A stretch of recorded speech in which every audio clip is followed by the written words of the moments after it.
please take a look at this clip of Richard Tice, the Deputy Leader of UK Reform, talking about the disaster at the Notting Hill Carnival and giving his opinion on the reaction of the elected Mayor of London, Sadiq Khan, and the government. Take a look. Week out, you can be pretty sure the Labour government would be scrapping football crowds. Yeah.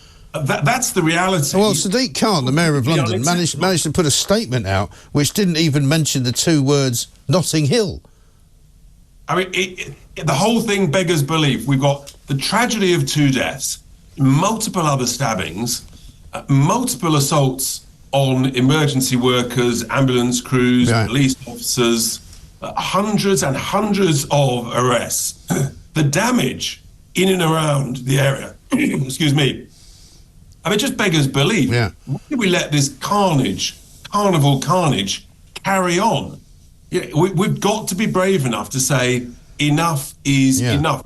The reason is because basically it's the kind and compassionate lot from the far left, and that's why it seems to be acceptable. Yeah, exactly right. And meanwhile, just when you think, they might get a grip of law and order, they might get a grip of the social justice system and any kind of justice system, we're going to get 2,000 or 3,000 convicts released from prison.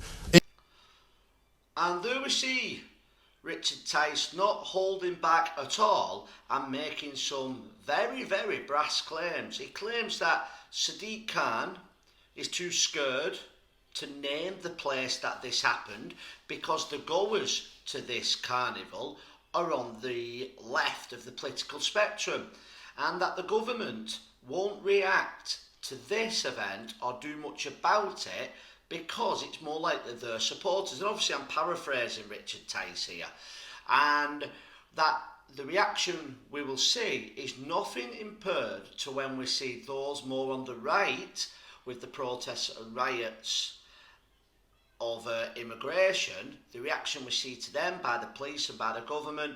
And I'm asking, are we seeing two-tier government, two-tier Kia once again? And what do you think about the London Mayor not even mentioning the word Notting Hill Carnival? We saw how strongly they came out and spoke about the protests and riots, and this is actually violence where unfortunately somebody like back in 2022 has actually been killed. There's actually 2 people who died, but looking at the news articles, the second person who died, a male, it says he was in the vicinity, so there'll be more obviously to come out on that. But what do you think should happen to the Notting Hill Carnival going forward, and why do we keep seeing this over and over again? Obviously our prayers go out to the family members of those that are affected, and God bless them. And please let me know what you think about the government, and please like, share and subscribe. Goodbye.